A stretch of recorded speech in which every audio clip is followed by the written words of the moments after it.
You can never really know. Oh, we started on this one on day 1, didn't we? You can never really know. There's no such thing as truth or knowledge. It's all a matter of subjective opinion.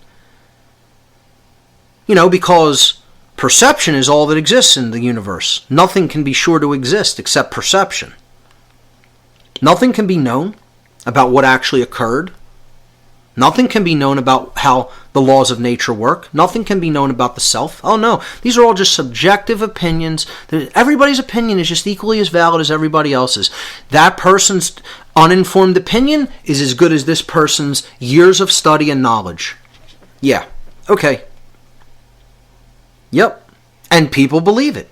And you know what these people are called? They're called solipsists. Solipsism is the religion they believe in. And this is a big part of the New Age movement. You constantly hear, all I know is that I know nothing. Well, let me tell you something, folks. Nobody's going to tell me that I know nothing, because I know quite a bit. I don't know everything. I would never make such a ridiculous, nonsensical, and arrogant claim. But what I will tell people that I know just about all there is to know about is what is necessary to free humanity from the current condition that it's in. That I know quite a bit about. And I'm not afraid to tell people I know that. I don't think I know it. It's not a belief. It is not based on my perceptions. I have uncovered and discovered that knowledge, and I know it. I hold it within me, in my consciousness. So don't tell me I know nothing, or that I should be so humble as to say I know nothing.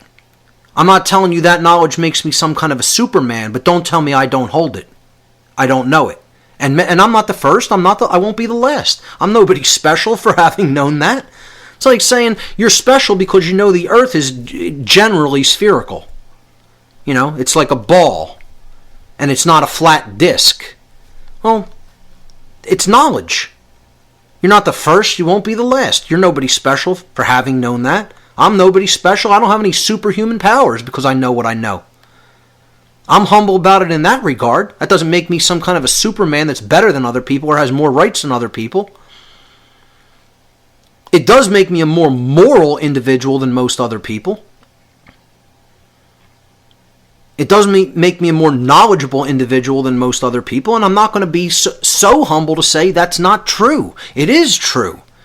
That doesn't mean I have any extra rights than anybody else, and it doesn't mean I have any magical powers that I had to use to acquire that knowledge. I acquired it through hard work that other people don't want to do. And so they want to stay in their ignorance and therefore bind me and other people who have done that work into chains. And I'm here to let you know we're not going to accept those chains. You're going to have to take us out of physical manifestation because we ain't accepting those chains in the physical realm. It ain't going to happen. So I put here on slide number 48 this picture of, this was a show. I don't know if it still is. It was called You Don't Know Jack. Some trivia show or whatever. But it's the concept that you can never really know anything. Let me tell you something. Satanists want to push this harder than anything else. And they consider it one of their sins. You look into the satanic sins. Just type that in. I've talked about it before on past podcasts and actually posted it on the podcast I did on Satanism. Solipsism is listed as one of the main satanic sins. Because they want to peddle this notion to other people as a religion and propagate it. They want other people in solipsistic mindset. But they don't accept solipsism. They look at that as that's one of the greatest evils, to think that there's no such thing as truth. No, because they have to learn the truth and hoard it and occult it from other people, from preventing them from learning it and therefore maintaining their hegemony and control system. Of course they know that there's truth. And they want other people thinking that there is no such thing. So while they consider solipsism a sin for them, they want to propagate it for as many other people as they can. That's how they can keep people in control. So slide number 49 explains what solipsism is and, of course, where it came from. Imagine this. It came from the Latin language. Wow, I can't even imagine that these words have all come from Latin. You know, people who don't have a Latin dictionary or Latin reader in their home, I don't know what's wrong with you. Because you need to be devouring that stuff and understanding where words we speak came from, and you will look up roots of words and you will piss your pants that you were not able to see that before. You won't even comprehend. How could I have been saying this word my whole life and not really knowing what it means? The word solipsism comes from Latin, and it comes from the adjective solus, meaning alone, by oneself. No one else there, just you. Solus, solitary, in other words. Okay? Soul, one, solitary. Second part of the word, ipse, right? Comes from the Latin, so you have soul and then ipsism. Soul ips, that's the root. And then ism is tacked on, meaning it's a belief system.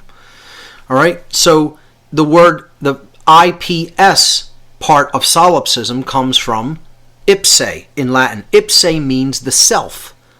So alone by oneself.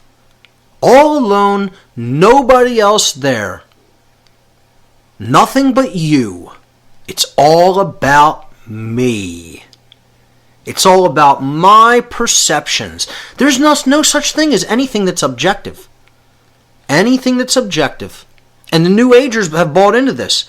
Oh, there's nothing outside of the self. Yeah, I get the notion. What we're actually being within, internally, is what's creating the external reality that we experience, collectively, in the aggregate.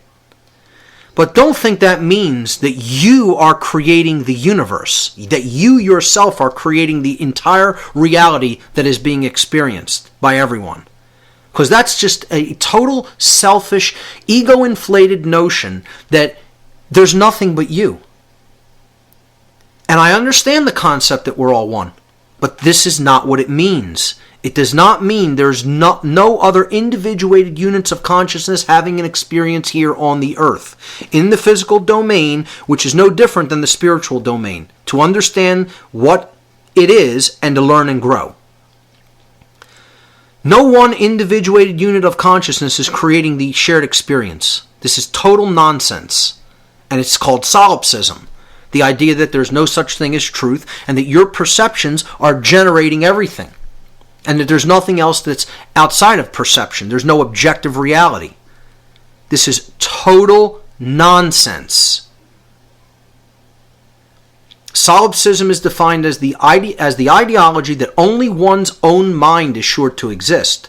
Solipsists contend that knowledge of anything outside of one's own mind is unsure. Hence, there is no objective reality and nothing is known. Nothing about the external world and its workings can truly be known. Think about that. You can know nothing about the universe. You can know nothing about law that exists in the universe. You can know nothing about natural law. You can know nothing about morality. You can know nothing about the difference between right and wrong. You can know nothing about anything except whatever your perceptions happen to be at the time. I mean, the arrogance, the unmitigated gall and ego of anybody to believe this total ludicrousy. This total ludicrous information, this ideology that has absolutely no bearing on reality. There is nothing objective outside of your perceptions. And what you're saying is, you are God. I get to make up what everything is. I get to make up over whether anything is true or not. Doesn't make a difference what actually is. Doesn't make a difference what actually is occurring. There's no such thing as what is. No such thing as truth. I'm making it all up as I go along. I mean, imagine this. This totally discounts every other person. You're basically saying, I'm the only one here. You're not real. You don't matter. Well, what's that going to do about people's belief of rights, or understanding of rights, I should say. It's going to throw it right out the window because, hey, you're not even real. You can't possibly have rights. There's no such thing as the difference between right and wrong because there's no such thing as truth. And if right and wrong are supposedly based in truth, they can't exist because truth doesn't exist. Therefore, you don't matter. Anything that happens to you doesn't matter. I mean, people say there's not, there can't really be any such thing as solipsism. I tend to agree because then you believe you don't matter. Start doing something harmful to somebody who says they're a solipsist and watch how much they say you have no right to do this. Well, hey, I don't exist. There's no such thing as right and wrong. I'm unsure even to exist in your mind. It's infancy. This is spiritual infancy. Spiritual infancy.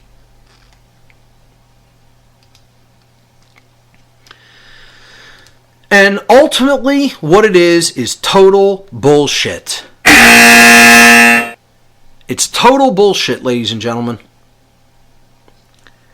Anybody who believes this has been bullshitted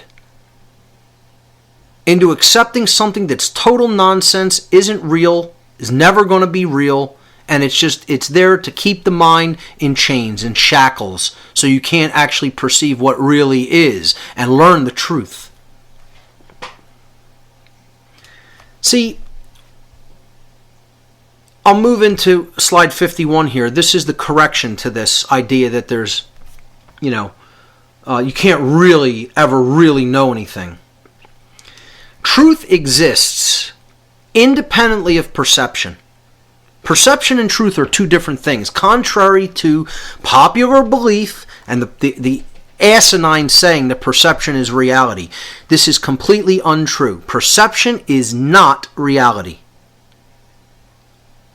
Perception is just that, a viewpoint. That's what it means, to see through. See through the windows of an individuated unit of consciousness. You're seeing through the lens of an experience. That's perception. That doesn't mean that reality does not exist independently of perception. That which actually does occur is what we're talking about as truth. Truth is a collapse of a wave function into a point, an actual event that does occur, that does undergo what has been referred to as the formality of actually taking place, of actual occurrence. And that's all I'm talking about when I talk about truth. I'm not talking about the underlying reasons for existence and the totality of the mind of God or any such super abstract concepts. I'm talking about what has occurred. The truth is that which has occurred in the past and is happening now. There is no such thing as the truth existing in the future. Truth is what happened 100,000 years ago, 100 years ago, last week, 2 seconds ago, because it occurred. All the possibilities that could have happened in the wave function eventually collapsed on the present moment and created the reality that was experienced in that time, called the past. And those possibilities are being collapsed in every present moment as we move through this construct that we call time. So the truth exists in the past and in the now, and nowhere else. The future hasn't been created yet. I could make something different happen that might not have occurred if I make a different decision. If I choose to pick up this book and throw it across the room, that's what will have occurred in the future. If I don't choose to do that, then it will not have occurred, and that will be the truth. Truth is that which has occurred. And we need to stop looking at these outrageous, overblown, attempted definitions of what truth is. We need to take it down to the simple. Truth is that which has occurred. That's it. It's real simple. The truth is simple. It's knowable. We're not talking about anything more complex than that when I'm referring to the term truth. Okay? So if you have this notion in your head that I'm talking about some wildly extravagant notion of what I'm calling truth, get that out of your mind and understand I'm taking it down to a very simple understanding of events which have occurred, which have taken place. So our task as a human being is to align our perception to the truth, to align it with. Truth is like a line that does not waver. It does not waver. It's that which is. It's steady. What wavers is our perception. So looking at slide 51, and a few people told me that they really liked this allegorical or modeling, this way of modeling truth versus perception as a wave function, because that's what it is. Truth is not a wave. It does not waver. It is a line. It is something that is the way that it is at all times and places. That's it. It's what is. Perception wavers. It comes into accordance with truth at certain places as the wave moves, and it goes out of alignment. Now, when you have a low frequency wave, it has a long wavelength.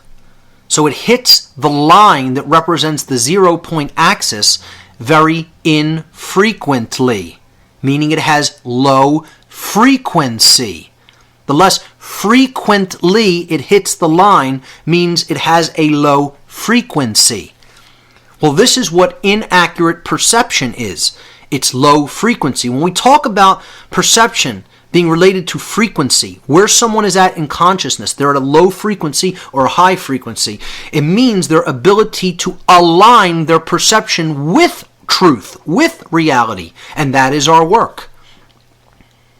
Our work is to align our perception with reality so that we raise our frequency, and in doing so, you can see this middle wave is a higher frequency, a shorter wavelength, therefore it comes into contact with the line in the same distance, in the same amount of time. It comes into alignment with the truth much more frequently, the places where the line hits the axis, which represents the truth. Then when we go up to the highest frequency, it comes into alignment or touches the line the most frequently. Therefore, it is the highest frequency. And I hope that's clear to people and they understand what I'm talking about with this model. And that's the best way that I think that I can explain it.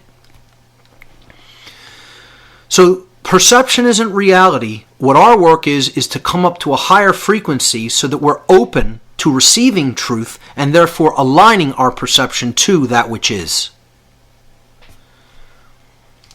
The next part about this correction that I'm offering, related to that you can never really know anything and that perception is reality, is explaining what solipsism really is. Solipsism is a defining hallmark of spiritual infancy, as I said before. This is slide number 52.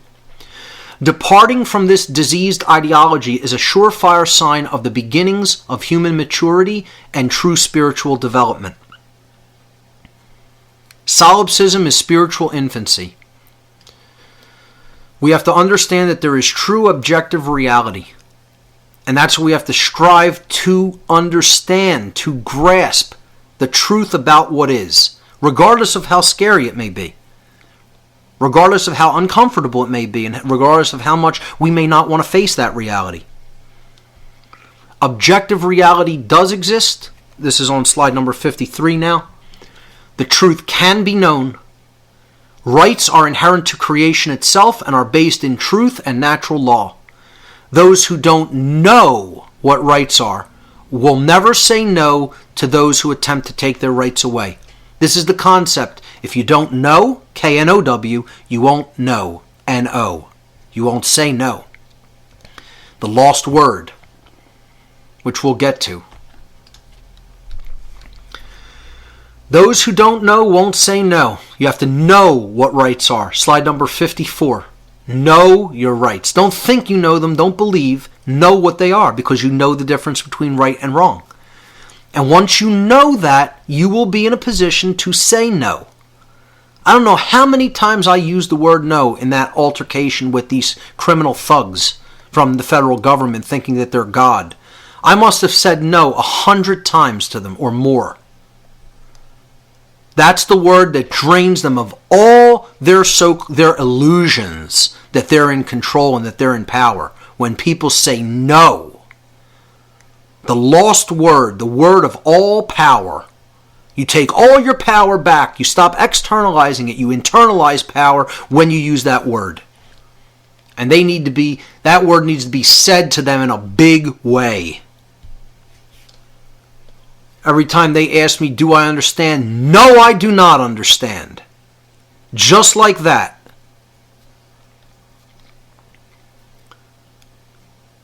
All right, so that's the correction to the idea that nothing can be known. You can never really know anything. Nobody has any knowledge.